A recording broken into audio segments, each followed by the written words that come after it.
Hey, Journey students, Jadner here, and this week we are finishing our series, New Rules for Love, Sex, Dating, all the good stuff. But before we do that, I do want to encourage you once again this week, if you have not yet signed up for Focus, please do so. If you need a scholarship, we can get that for you. We don't want anyone to stop signing up. Please sign up because, hey, we're going to start doing rooming lists and the lists for the buses.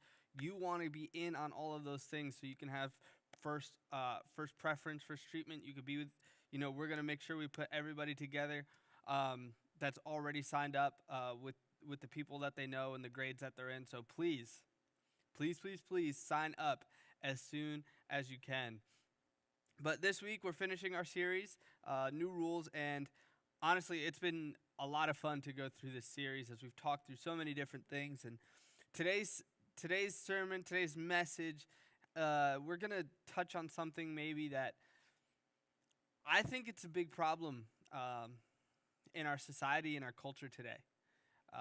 It's actually pretty unfortunate that it has this kind of an effect on the people we're around and the schools that you attend and the news when you turn on the news on TV and the internet and social media. This affects so many things because people don't have the right way of thinking when it comes to this.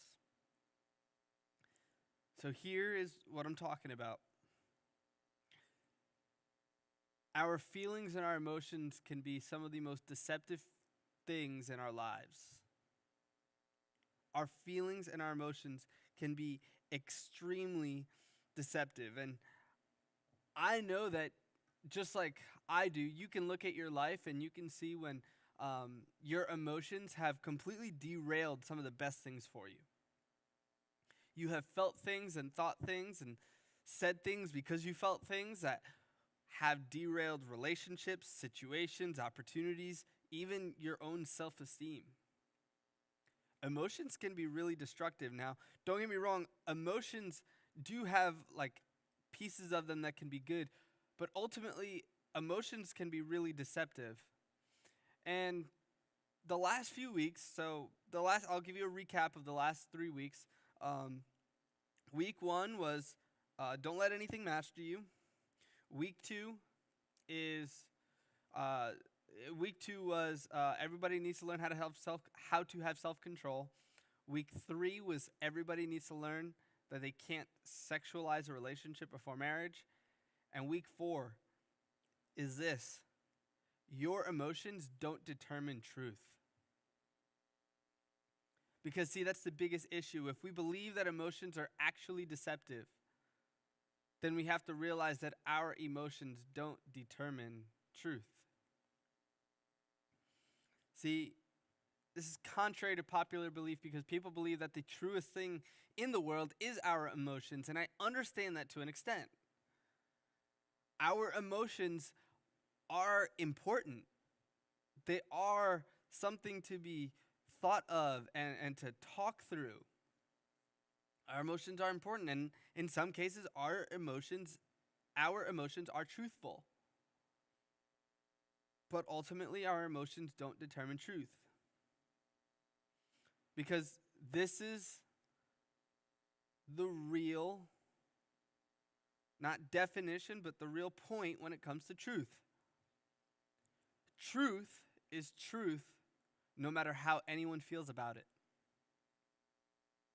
What is true will always be true no matter how anyone feels about it. I'll give you an example.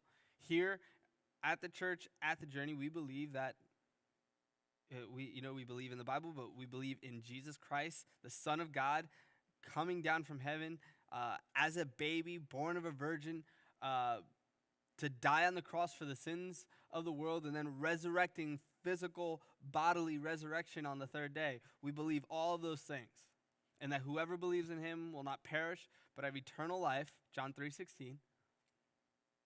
We believe that that's truth. And we will go to the grave fighting, believing that that is the truth. Now, just because someone doesn't believe in what we believe doesn't make it less truthful. See, truth does not depend on the person. Truth depends on what truth is. Now, this can be really sticky. I know that. Because sometimes we feel things so intensely that they make us think that we know what truth is, but ultimately we don't. And it's foolish of us to think that we do. See, Jeremiah 17:9 says this. It says, "The heart is deceitful above all things and desperately sick. Who can understand it?" It's desperately sick. Your heart, where in the Bible, when it talks about the heart, is where your emotions and your feelings come from. They talk about the heart is deceitful. It tries to deceive you above all things. And it is sick. It is hurting. It is broken. Who can understand it? So here's the real question is, who lies to you more than you do? Who is repeatedly more evil to you than you are? Who confuses you and ruins you more than you do with your own emotions?